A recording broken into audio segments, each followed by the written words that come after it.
데이터 센터 슈퍼 사이클 때처럼 지금 시장에서 바라보는 핵심 뭐냐 그러면은 AI 반도체를 무조건 살아요. 구글이 힌트를 다 줬다고 생각을 합니다. 더 투자하는 게 덜 투자하는 것보다 안전하다. 무조건 더 투자해야 된다. 저는 이 부분에서 현재로서는 반도체도 크게 걱정할 게 없다. 딱 하나만 봅니다. 엔비디아 영업이익률이에요.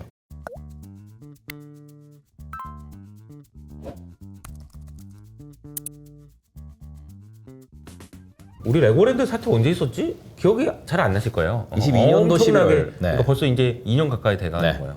그래서 엄청나게 큰 사건이었고, 뭐 어마어마하게 그런 걱정들 많이 했지만 되게 잊어버렸거든요. 없어졌죠. 네. 근데 지금도 아마 그렇게 될 가능성이 높다라는 얘기를 해주셨는데요. 뭐 요것과 별개로 이제 주식시장 이야기로 잠깐 넘어가 보면 국내 주식시장은 좀 어떻게 보세요? 요즘에 이제 좀 기존에 올해 이제 노주라고 했던 많은 주식들이 흔들리는 과정에 있어서 고민들이 많으실 것 같은데요. 좀 어떻게 보고 계신지 좀 여쭤보고 싶습니다. 일단은 주도주에 있어가지고 제가 생각하는 핵심은 국내 상반기에 주도를 했던 그런 주도주들이 전 내년에도 더 간다고 생각을 합니다. 다만 지금은 밸류에이션을 적어도 1년치 혹은 2년치를 땡기다 보니까 화장품도 그렇고 변압기도 그렇고 조선도 그렇고 방산도 그렇고 어찌 보면은 반도체 하이닉스도 비슷한 관점으로 HBM도 비슷한 관점으로 볼 수 있겠죠.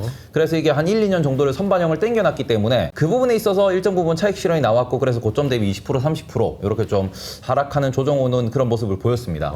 저 같은 경우에는 올해 초에 변압기를 한번 좀 고민을 많이 해봐야 된다라고 말씀을 많이 드렸었고 그 부분에서 그게 왜 그랬냐 그러면은 변압기가 HD 현대일렉트릭을 제외한 나머지 기업들 다른 기업들 같은 경우에는 작년 8월 달까지 쭉 상승하다가 2023년 8월까지 그때 고점을 찍고 6개월을 조정받았어요. 그러면 고점 대비 한 30%에서 40%까지 떨어졌습니다. 그리고 그런 상황에서 그럼에도 실적이 좋네라는 이야기로 다시 한번 올 초부터 랠리가 나온 게 그게 3월 랠리, 4월 랠리가 나왔고 그게 지금까지 이어지고 있는 거거든요. 근데 그 부분에서 작년에 우리가 엔터 같은 경우에도 한참 이게 쭉쭉쭉쭉 올라가면서 K엔터 좋다라는 이야기가 나오고 그러고는 작년 여름에 고점 찍고 지금 1년째 조정을 받고 있거든요.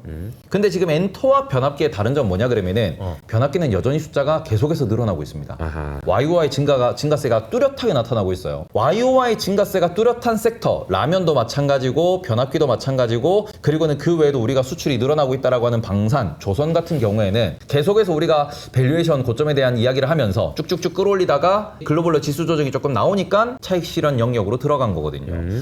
그래서 그 부분에서 이제 차익 실현 나오고 한번 차트가 깨지고 난 뒤에는 우리가 고민을 할 수밖에 없는 게 그러면은 이게 얼마나 땡겼지? 지금 우리가 나스닥에 대한 고민을 하듯이 빅테크에 대한 고민을 하듯이 얼마나 땡겼지? 내가 지금 여기서 내가 신규 매수를 들어간다. 이게 차트가 깨졌을 때 차익 실현 이슈는 분명히 있습니다. 6개월 전, 1년 전부터 좋다라고 본 사람들이 차트 깨졌네. 매도 시그널이 나왔네. 이제 팔아야지라고 했을 때 그러면 그걸 받아줄 만한 그런 힘이 있어야 어찌 보면은 바닥 지지가 나오고 다시 더 올라갈 수 있는 건데 바닥 지지가 나오는 부분에서 선반영이 좀 되었네 그러면은 아직은 기다려도 되겠네가 되거든요. 그렇게 되면은 차익 실현이 나오고는 3개월 6개월이 이어지는 겁니다. 그러고는 다시 다시 살만하네. 기간 조정 충분히 받았네. 그럼 다시 올라가는 거거든요. 주식이 항상 그런 식이에요. 근데 제가 조선, 방산, 화장품, 변압기 이런 거 반도체까지도 지금 주도했던 애들이 또 다시 시장을 주도할 수밖에 없다라고 말씀드리고 싶은 거는 걔들이 숫자가 늘어나요. 지금은 고금리 시대입니다. 그러니까 우리가 뭐 여러 장세들이 이야기하잖아요. 계절이 있고 계절에 따라서 유동성 장세가 있고 실적 장세가 있고 이런 얘기 많이 하는데 지금은 곧 죽어도 고금리이기 때문에 프리캐시 플러가 좋은 말 그대로 돈을 벌면서 그 돈의 크기가 성장이 되는 기업에 투자를 해야 되는 시기거든요. 그러다 보니까 올해 초부터 올라간 애들은 대부분 실적 중심으로 올라갔어요. 완전 실적 장세였단 말이죠. 그래서 그 부분에서 실적이 좋은 기업들 같은 경우는 주가가 오른 뒤에 빠지지도 않고 있는데 이 상황에서 나스닥이라고 하는 혹은 뭔가 우리가 글로벌 지수 차원에서 조정이 나온다라고 하면은 그 부분에서 살짝 밀렸다가 결국 적정가가 얼마냐에서 다시 한 반등이 나올 텐데 그 부분이 올해 상반기에 좀 많이 달렸구나. 변압기도 그렇고 라면도 그렇고 뭐 대부분 200%씩 올라가다 보니까 뭐 150% 200% 올라간 게 1년에 150% 200% 성장하면 더 가겠죠. 근데 걔네들이 1년에 30% 40%밖에 성장을 못하고 있으니 그러면은 조금 차익 실현이 좀 나올 수 있겠구나 정도의 관점으로 보고 있고 저는 국내 기준에서는 제일 중요한 거는 결국 삼성전자 하이닉스인데 반도체 같은 경우에는 반도체의 수출이 계속 늘어나고 있습니다. 물론 우리가 2020년도, 21년도에도 반도체 수출이 계속 늘었지만 삼성전자 하이닉스 고점은 2020년도, 2021년도 1월이었어요. 그러니까 그것 때문에 지금 많은 분들이 좀 고민을 하실 거예요. 맞아요. 제가 생각하는 지금의 반도체 사이클은 스마트폰이 나오고 그러고 난 뒤에 하다가 갑자기 유튜브가 나오고 인터넷 속도가 개선이 되고 스마트폰이 성능이 올라오면서 갑자기 우리가 슈퍼사이클이라는 뒤통수를 맞았습니다. 그때가 뭐냐 그러면은 빅테크들이 앞다투어서 데이터 센터에 투자할 때였어요.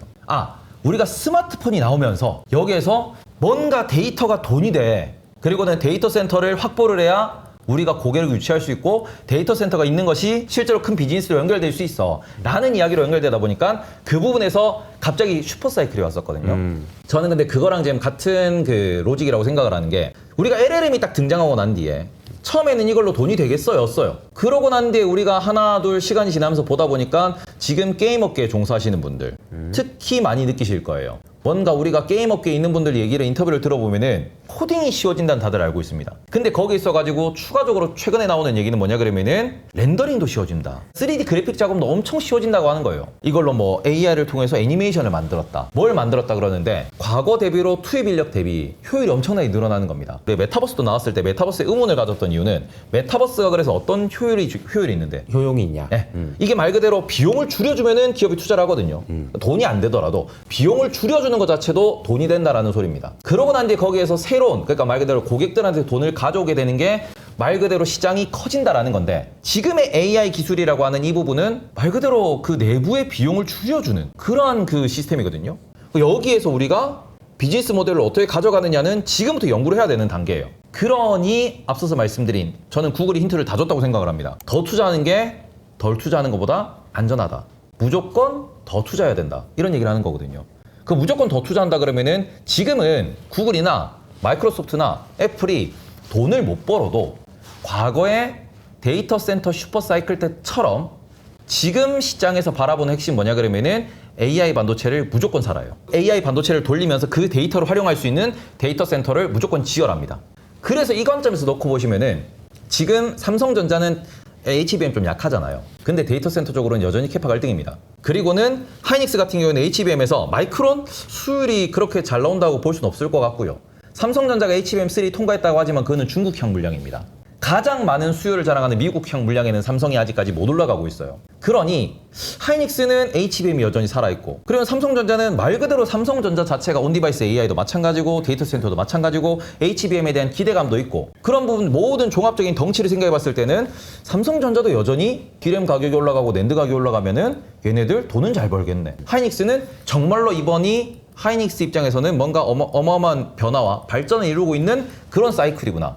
두 가지가 같이 겹치니까 저는 이 부분에서 현재로서는 반도체도 크게 걱정할 게 없다. AI라는 어찌 보면은 우리 투자의 붐이 꺾이는 게 보이면은 도망쳐야 돼요. 그러면은 다 도망쳐야 됩니다. 그런데 지금은 아직까지 팔고 도망칠 때가 아니다 라고 생각하는 가장 큰 원인은 빅테크들이 너도 나도 돈이 되든 안 되든 말 그대로 우리가 플러스가 나는 그걸 바라는 거야 아니야. 지금 일단 투자를 해서 내부에서 있는 그러한 비용을 줄이고 그러고 난 뒤에 이걸 확보를 하고 난 뒤에 뭔가 돈이 될 만한 기술을 무조건 개발을 해야 살아남을 수 있다라고 선언한 거거든요. 이 상황은 저는 우리나라에는 매우 도움이 되는 상황이라고 생각을 합니다. 자, 쭉 정리를 해보면은 국내 주식시장에 대해서는 어쨌든 올해 주도주였던 화장품, 변압기, 조선, 방산, 그리고 반도체까지 얘네들이 결국은 올라갔던 이유가 실적이 좋아서 올라갔다.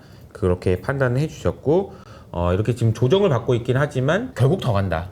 이렇게 생각을 하신 거죠. 근데 이제 그 중에서 반도체와 관련돼서는 추가적인 질문을 좀 드려보면 말씀해 주신 대로 지금 시장 환경이 우리나라 반도체 업체에 나쁘지 않다라는 거는 맞아요. 그럼에도 불구하고 하이닉스를 기준으로 지난주에 이제 좋은 실적을 발표한 이후로도 주가가 계속 빠지고 있단 말이에요. 이거는 그만큼 다른 우려들이 조금 있는 것 같아요. 뭐 예를 들자면은 어제 짐 켈러가 AI 칩을 발표를 했는데 거기에는 HBM이 없대더라 네. 라든지 뭐 그런 식의 이제 어떤 노이즈들이 지금 계속 나오고 있는 상황이라서 차익 실현을 하고 싶은 사람 입장에서는 참 팔고 싶게 만드는 그런 이제 상황인 것 같거든요. 게다가 이제 엔비디아가 어제 기준으로 중요한 기술적인 선을 좀 이탈했다 이런 이야기들도 나오고 있고요. 서학개미들이 벌써부터 또 엔비디아 또 많이 파시는 것 같더라고요.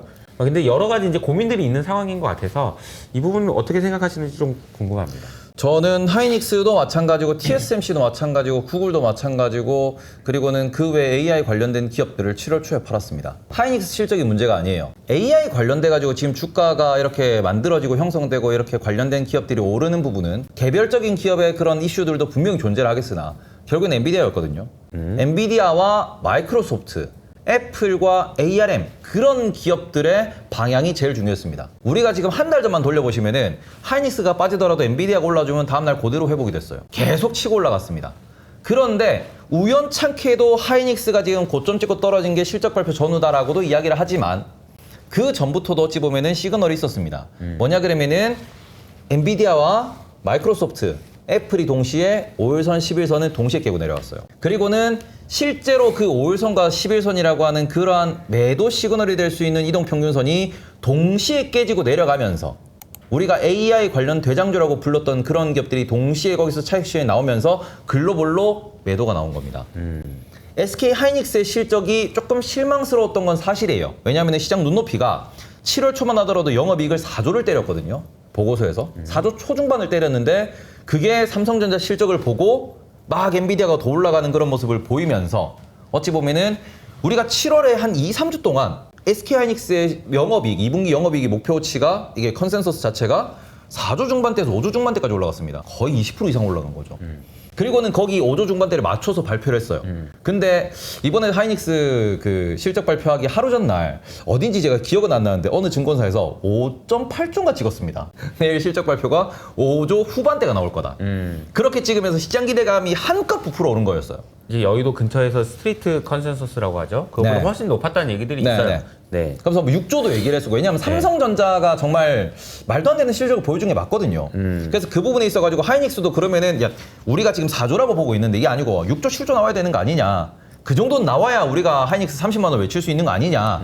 요러한 어찌 보면은 주변에 이제 약간 그런 목소리들이 저도 들렸거든요. 그런데 그 부분에 있어서 이게 나스닥의 조정과 함께 그러니까 정말 하이닉스의 실적을 보고 실망해서 차익 실현이 나오고 하이닉스 피크아웃을 외치려면은 엔비디아나 마이크로소프트가 안 빠진 상태에서 하이닉스만 빠졌어야죠. 근데 이거는 그냥 글로벌로 상반기에 쭉 올라온 기업들이 지금 일제히 차익 실현이 되면서 미국에서도 기술주를 매도하고 러셀 2000을 사라라는 이러한 트레이드 아이디어가 나올 만큼 지금은 상반기 주도주에 대한 차익 실현 구간으로 들어가 있는 상황이거든요. 네. 주식이 항상 오를 수만 없는 부분이기 때문에 그러다 보니까 이게 우리나라에서 변압기도 마찬가지고 같이 지금 다 매도가 터지고 있는 부분이라 저 같은 경우에는 딱 하나만 봅니다. 뭐냐 그러면은 엔비디아 영업이익률이에요. 짐켈러 같은 경우 어제 발표를 하나 했습니다. 발표를 한 게 본인이 만든 스타트업 기업. 근데 짐켈러라고 하면 다들 알고 계시겠지만 지금의 아이폰의 밑거름이 되는 아이폰의 베이스가 되는 반도체 설계를 하신 분이고요. 그리고는 AMD를 지옥에서 구해내신 분이에요. 그쵸. 그리고는 테슬라를 테슬라의 봐서, 자율주행의 기초를 닦으신 분입니다. 그 사람이 지금 본인이 회사를 차려가지고 AI 반도체를 설계를 해서 엔비디아 때려잡겠다고 이야기를 하는 겁니다. 근데 우리가 AMD 같은 경우도 인텔을 때려잡은 거고요. 그리고 애플 같은 경우에도 기존에 있던 그 핸드폰 업계를 다 때려잡았어요. 테슬라 같은 경우에도 기존의 자동차 업계를 다 때려잡았죠. 그러니 사람들이 기대를 하고 있는 겁니다. 근데 여기서 지금 가장 핵심이 되는 거는 엔비디아가 왜 대단해지고 있냐 그러면은 엔비디아의 제품에 대한 수요가 확실한 것도 있지만 엔비디아의 플랫폼에 대한 수요가 확실한 것도 있지만 엔비디아 AI 반도체를 제외한 나머지 AI 반도체를 생산을 못합니다. 생산할 수 있는 기업은 TSMC밖에 없고요. 그런 상황에서 TSMC가 이미 애플과 엔비디아의 대부분의 캐파를 내주고 있는 상황이에요. 첨단 공정에서는. 그리고는 지금 AMD도 얘기했습니다. 팔고 싶어도 만들고 싶어도 주문을 넣을 수가 없다. TSMC가 우리가 주문을 넣으려고 그러면은 단가가 안 맞다. 라는 얘기가 나올 만큼 어찌 보면 지금 엔비디아랑 성계약을 계속 해가지고 계속 이제 물량을 엔비디아는 확보하고 있고요. 이 확보하는 이 과정에서도 엔비디아는 자신감이 넘치는 겁니다. 만들어만 줘. 우리가 다 팔게. 일단 어찌 보면 TSMC가 그런 식으로 계약을 다 맺고 있는데 그런 식으로 TSMC의 캐파에서 더 만들 수가 없다 그러면은 아무리 짐켈러 혹은 짐켈러의 할아버지가 온다고 하더라도 본인의 그 AI 반도체를 많이 팔고 싶어도 만들 수가 없으면 팔 수가 없습니다. 근데 그 부분에 있어가지고 TSMC의 캐파가 언제 증설되냐라고 보시면은 그게 올해 말 이후고요. 그리고는 지금 우리가 이 더 전단 공정으로 하시면은 ASML 역시도 장비가 업그레이드 교체가 되고 있는 사이클입니다. 그게 내년대야 나와요. 그 장비가 들어가서 제품이 만들어지려고 그러면은 내년 하반기는 돼야 됩니다. 어찌 보면은 생태계에서도 업그레이드가 진행되고 있는 ASML에 필두로 해가지고 EUV가 지금 업그레이드 되는 그런 상황에서 AI 반도체가 나왔어요. 엔비디아의 헤게모니를 깨고 들어갈 만한, 엔비디아의 이 장벽을 깨고 들어갈 만한 그런 강력한 수요를 가진 AI 반도체가 아직까지는 없다라는 겁니다. AMD 역시도 지금 2등이에요. 근데 엔비디아의 쿠다를 베이스로 쿠다에서 돌아가는 반도체를 만들고 있는 거거든요. 이 이유는 뭐냐 그러면 이 플랫폼이라는 힘도 너무 센 거고요. 엔비디아가 지금 제시한 그 기술 표준 자체도 너무 센 거예요. 그걸 뛰어넘는 표준을 제시할 만한 그런 기술과 기업이 아직은 없습니다. 그래서 그 부분에 있어서 저 같은 경우에는 오히려 저는 짐켈러가 등장한 게 호재라고 생각해요. 그 반도체의 레전드, 반도체의 전설이 왜 AI 반도체를 만들었느냐. 그만큼 이 시장이 중요하다라고 하는 거고. 그렇게 되면은 우리가 봐야 될 거는 딱 하나입니다. 엔비디아의 영업이익률이 완만하게 꺾이느냐. 인플레이랑 똑같은 거예요. 아하. 인플레가 완만하게 꺾이면 소프트 랜딩 얘기하죠. 근데 우리 시장에서는 인플레가 급격히 꺾이면은 경기 침체라는 이야기를 합니다. 저는 그 부분에서 엔비디아의 영업이익률 그 방향성도 인플레이션과 똑같다고 생각합니다. 꺾일 거예요. 꺾여야 합니다. 왜냐면은 이게 안 꺾이면은 계속해서 이 AI 반도체라는 게 비용 부담으로 연결되기 때문에 이게 오히려 오히려 이쯤에는 엔비디아 칩을 좀 싸게라도 사서 네. 뭔가를 만들어서 우리 눈앞에서 좀 보여줘 이런 식으로 나와야지. 엔비디아 칩만 계속 비싸면 엔비디아만 돈을 버는 상황이 네. 되니까요. 네. 그러니까 오히려 어찌 보면 이게 꺾여 내려가야 되는 거는 당연합니다. 그런데 그 꺾이는 속도가 어떤 지금 궤적을 그릴 것이냐. 네. 네. 이게 뭐 영업이익률 기준으로 뭐 아니면은 총마진 이익률 기준으로 보셨을 때 영업이익률이 60%대예요. 그러면은 매 분기 기준에서 막 2, 3%씩 떨어진다. 그럼 오케이가 될 수 있을 거예요. 근데 5%, 막 7%, 10%씩 빠진다 그러면은 망했네가 될 겁니다. 그래서 이런 부분에 있어서 결국에는 영업이익률이 발표됐을 때 그걸 분석하는 시장 분위기가 야 여전히 시장 수요가 좋다라고 하면은 시장은 계속 고가 놀이를 할 수 있다라는 거고 이거 수요 완전히 둔화돼 버렸네 이거 돈이 안 되나 보다 너무 이렇게 급격하게 꺾이는데라는 평가가 나오면은 그 부분에서 우리가 시장의 반응을 좀 면밀히 주셔야 되지 않을까. 네. 엔비디아 꺾였을 때 다른 기업이 치고 올라오면은 AI 계속 좋아질 수 있습니다. 그때 상황에마다 따라 다를 수는 있겠으나 아직까지 적어도 올해는 엔비디아를 추월할 만한 기업은 안 보이고 네. 그러면 일단 우리가 봐야 되는 건 엔비디아 추월할 만한 기업이 나오느냐 그리고는 그 상황에서 어찌 보면 AI 반도체의 그런 수요 니즈가 줄어드느냐 이런 것만 계속 파악하시면서 팔로우 하시면은 저는 이번에 슈퍼사이클 충분히 우리가 상상해 볼 수 있지 않나 그렇게 생각합니다. 한번 아직 안 끝났다 이런 이제 표현이신 것 같고요. 엔비디아가 OPM 그러니까 영업이익률이 얼마나 천천히 내려오느냐를 이제 관전 포인트로 짚어주셨습니다. 네, 시점상으로 보면 이렇게 되겠죠. 8월 중순까지 8월 하반기로 밀렸습니다. 8월 28일인가로 8월 밀렸어요. 28일 네. 이때로 예정돼 있기 때문에 이때까지는 좀 지켜봐야 되겠다. 만약에 이제 뭐 여러 가지 노이즈 때문에 조정이 나오면 매수 기회다. 이런 식으로 이제 정리를 하면 될 것 같습니다. 엔비디아의 실적이 여전히 탄탄하고 기술력이나 이런 부분들을 헤게모니 가지고 있다라는 측면에서 봤을 때 결국 이제 미국 주식도 이런 고민을 해봐야 되겠죠.